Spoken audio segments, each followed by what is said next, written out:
इस मूवी में ये दिखाते हैं कि एक आदमी बस स्टॉप पर बैठा हुआ है और तभी इसके पास एक औरत आकर बैठ जाती है और अब फॉरेस्ट गम चॉकलेट खाना शुरू कर देता है और वो इससे पूछता है कि आप खाएंगी। वो कोई जवाब नहीं देती। फॉरेस्ट गम बोलता है कि मैं ऐसी 1.5 लाख चॉकलेट्स खा सका हूँ। इसके बाद फॉरेस्ट गम इसके जूते देखता है जो कि व्हाइट कलर के होते हैं, जो फॉरेस्ट गम को बहुत ही अच्छे लगते हैं। वो बोलता है कि आपके जूते बहुत अच्छे हैं, ये जरूर आरामदेह होंगे। वो बोलती है कि मेरे पैरों में दर्द हो रहा है। फॉरेस्ट गम बोलता है कि मैंने अपनी जिंदगी में बहुत से जूते पहने हैं और अगर मैं अपने दिमाग पर जोर डालूं तो मुझे अपनी जिंदगी के पहले जूते याद आ जाएंगे। और ये पूरी कहानी फ्लैशबैक में चली जाती है और अभी फॉरेस्ट गम बच्चा है। ये दिखाते हैं कि फॉरेस्ट गम एक डॉक्टर के पास होता है और इसे खास किस्म के जूते पहनाए जा रहे होते हैं जिसमें लंबी लंबी स्टील की रॉड्स लगी हैं। डॉक्टर बोलता है कि इसके पैर तो मजबूत हैं लेकिन इसकी रीढ़ की हड्डी टेढ़ी है और घबराने की कोई बात नहीं, मैं सब ठीक कर दूंगा। जैसे ही डॉक्टर बोलता है कि मैं सब ठीक कर दूंगा वैसे ही फॉरेस्ट गम गिर जाता है। अब यहाँ से फॉरेस्ट गम की मम्मी उसे बाहर ले जाती है और बोलती है कि कभी कभी किसी को ये मत बोलने देना कि वो तुमसे बेहतर है। खुदा सबको एक जैसा बनाता तो सबके पाँव तुम्हारे जैसे बनाता, लेकिन तुम अपने आप में एक खास हो। फॉरेस्ट गम का नाम फॉरेस्ट गम इसलिए रखा होता है क्योंकि इनके दूर के रिश्तेदार का नाम फॉरेस्ट गम होता है और इसी इंसान से इम्प्रेस होकर उन्होंने उसका नाम फॉरेस्ट गम रखा होता है। अब फॉरेस्ट गम की मम्मी चाहती है कि फॉरेस्ट गम को एक अच्छी एजुकेशन मिले, इसलिए वो इसको एक अच्छे स्कूल में ले जाती है। लेकिन वहाँ का प्रिंसिपल ये बोलता है कि इस बच्चे का एडमिशन इस स्कूल में नहीं हो सकता क्योंकि इसका आईक्यू लेवल कम है। लेकिन फॉरेस्ट गम की मम्मी बोलती है कि नहीं, मेरा बच्चा नॉर्मल स्कूल में पढ़ेगा। प्रिंसिपल बोलता है कि हमारे स्कूल में जो एडमिशन का क्राइटेरिया है इसमें फॉरेस्ट गम फिट नहीं आता,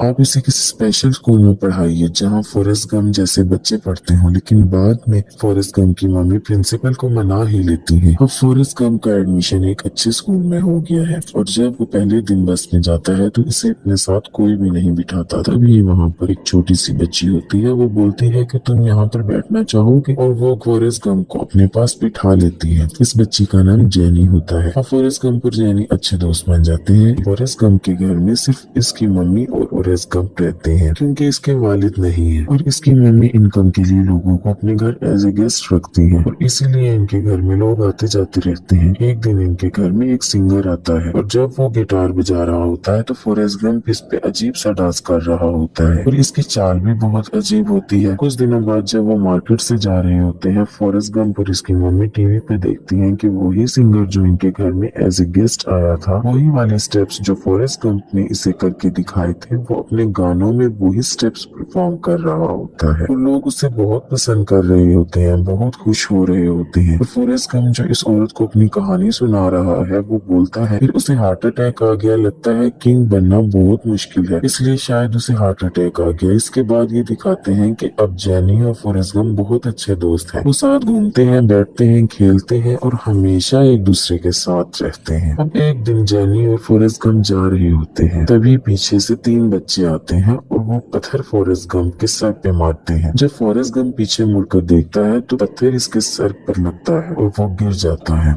वो बच्चे फॉरेस्ट गम को बोलते हैं कि तुम बहुत बेवकूफ हो। अब वो इसे और भी पत्थर मार रहे होते हैं। तभी जेनी बोलती है भागो फॉरेस्ट गम भागो। तो फॉरेस्ट गम अपनी अजीब सी चाल से जल्दी जल्दी चलना शुरू कर देता है और वो तीनों बच्चे अपनी साइकिल में फॉरेस्ट गम का पीछा करना शुरू कर देते हैं और जेनी पीछे से बोलती है कि तेज भागो फॉरेस्ट गम, तेज भागो। और फॉरेस्ट गम भागना शुरू करता है और वो धीरे धीरे अपनी रफ्तार बढ़ाता है और जो इसके पैर में लोहे की रॉड्स वाले जूते होते हैं वो टूटना शुरू हो जाते हैं और फॉरेस्ट गम धीरे धीरे अपने स्पीड बढ़ाता है और वो इतनी तेज भागता है कि वो तीनों बच्चे साइकिल से भी इसका पीछा नहीं कर पाते। और फॉरेस्ट गम के अंदर भागने की पावर का इसे आज पहली बार पता चलता है, जैसे वो पहली बार भागा हो। इसी के साथ ये भी दिखाते हैं कि जेनी फॉरेस्ट गम के घर के पास ही रहती है। रात को चुपके से फॉरेस्ट गम के कमरे में आ जाती है। वो बोलती है कि इसके घर में कुत्ता है जिससे उसे डर लगा है। फॉरेस्ट गम बोलता है कि वो कुत्ता बहुत ही कमीना कुत्ता है। धीरे धीरे वक्त गुजरता है और अब जेनी और फॉरेस्ट गम दोनों बड़े हो चुके हैं और अब वही सीन दिखाते हैं जिस सीन में पहली बार उन 3 बच्चों ने फॉरेस्ट गम को पत्थर मारे थे और भागे थे। अब वो सब बच्चे बड़े हो चुके हैं और आज दोबारा वो फॉरेस्ट गम को पत्थर मारते हैं, लेकिन इस बार वो जीप पर होते हैं, साइकिल पर नहीं।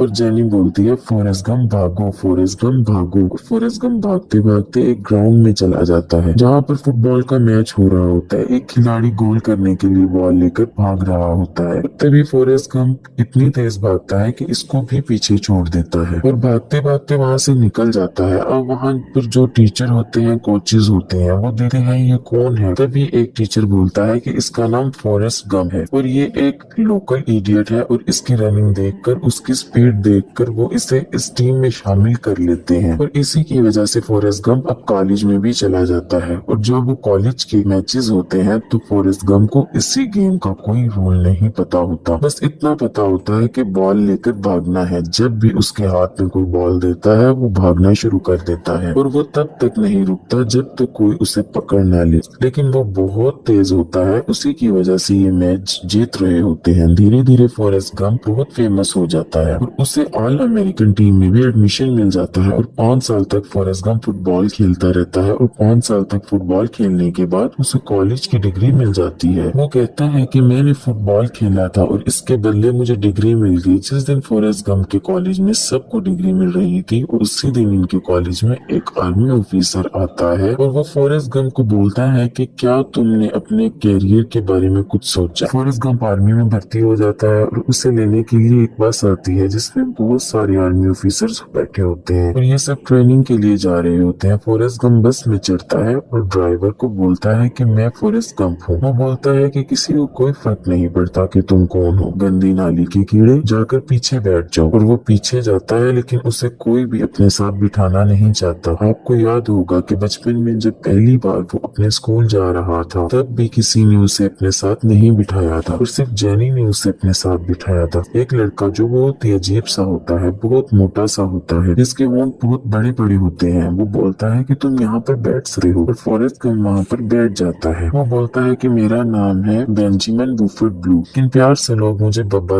बुलाते हैं। फॉरेस्ट बोलता है कि मेरा नाम फॉरेस्ट गंप है और लोग मुझे फॉरेस्ट गंप भी बुलाते हैं। बब्बा बोलता है कि मैं तो झींगों का काम करना चाहता था लेकिन मैं आर्मी में भर्ती हो गया। वो बताता है कि मेरी माँ झींगे पकाती है। दरअसल बब्बा हमेशा झींगों की बातें किया करता था, मानो झींगा उसकी जिंदगी की सबसे अहम चीज हो। फॉरेस्ट गंप बोलता है कि वो लोग मुझे वियतनाम भेज रहे हैं। तो जेनी वापस इसके पास आती है और कहती है कि मुझसे वादा करो कि जब भी तुम्हें ऐसा लगेगा कि खतरा है तो तुम वहाँ से भागोगे, तुम हीरो बनने की कोशिश नहीं करोगी। वो बोलता है कि ठीक है, मैं ऐसा ही करूंगा, फिर मैं तुम्हें एक रोज एक लेटर लिखूंगा। और जेनी वहाँ से चली जाती है और अब फॉरेस्ट गंप और बब्बा दोनों वियतनाम पहुँच चुके हैं। वियतनाम में पहुंचकर बब्बा समंदर देखता है और कहता है कि मैं शर्त लगा के कह सकता हूँ कि इसमें समंदर में बहुत से झींगे होंगे और एक बार हम यहाँ पर कब्जा कर लें, इसके बाद हम यहाँ पे झींगे पकड़ने के लिए आएंगे। बब्बा अगर बात करता है तो सिर्फ झींगों के बारे में, इसके अलावा इसके पास और कोई बात नहीं होती। बब्बा फॉरेस्ट गंप को बोलता है कि मेरे पास एक प्लान है कि हम लोग यहाँ से वापस जाने के बाद एक बोट खरीदेंगे और समंदर में बहुत सारी झींगे पकड़ेंगे और हमारी पार्टनरशिप होगी 50-50 की और हमें घर लेने की भी जरूरत नहीं होगी क्योंकि हम बोट पर ही सो सकते हैं और जो झींगे हम पकड़ेंगे इन्हें खा भी सकते हैं। फॉरेस्ट गंप बोलता है कि ये अच्छा आइडिया है और इन्हें यहाँ वियतनाम भी काफी महीने हो चुके हैं और फॉरेस्ट गंप रोज एक ना एक लेटर जेनी को जरूर लिखता है। एक दिन ये जंगल में जा रहे होते हैं तभी इनके ऊपर अटैक हो जाता है।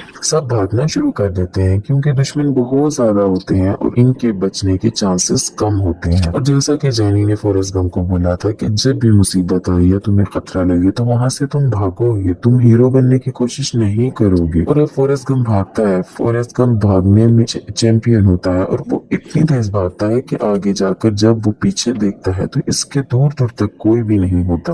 तभी इसे बब्बा का ध्यान आता है। वो भागता हुआ बब्बा को वापस लेने जाता है लेकिन उसे बब्बा नहीं मिलता बल्कि इन्हीं के साथ का एक दूसरा फौजी मिलता है जो जख्मी होता है और वो इसे उठाकर नदी के किनारे रख देता है। इसके बाद वो दोबारा बब्बा को ढूंढने के लिए जाता है लेकिन वहाँ उसे बब्बा नहीं मिलता। एक और फौजी मिलता है, वो भी जख्मी होता है और वो इसको भी उठाकर नदी के किनारे ले जाता है। इसके बाद वो कई चक्कर लगाता है और सारे फौजियों को बचाकर वहाँ पे ले आता है। अब उसे बब्बा को ढूंढना है। जब वो वहाँ पर पहुँचता है तो देखता है कि वहाँ पे जो इनका ऑफिसर होता है जिसका नाम लेफ्टिनेंट डैन होता है वो जख्मी होता है। वो वहाँ से वापस नहीं जाना चाहता, वो दुश्मन का सामना करना चाहता है लेकिन फॉरेस्ट गंप इसे जबरदस्ती कंधे पे उठा के नदी के किनारे छोड़ देता है। लेकिन फॉरेस्ट गंप ने अभी तक हार नहीं मानी। वो बब्बा को लेने के लिए जा रहा होता है। तभी लेफ्टिनेंट डैन बोलता है कि वहाँ पर बॉम्ब गिराने वाले हैं तुम वहाँ पर मत जाओ। लेकिन फिर भी फॉरेस्ट गम वहाँ पे जाता है और इसे बब्बा मिल जाता है। बब्बा को गोली लगी होती है, वो बब्बा को वापस लाता है लेकिन बब्बा बच नहीं पाता और बब्बा मर जाता है। इसी पूरे सफर में एक गोली फॉरेस्ट गम को भी लगी होती है और वो गोली इसके हिप पर लगी होती है। और इसके बाद ये दिखाते हैं कि जितने भी आर्मी ऑफिसर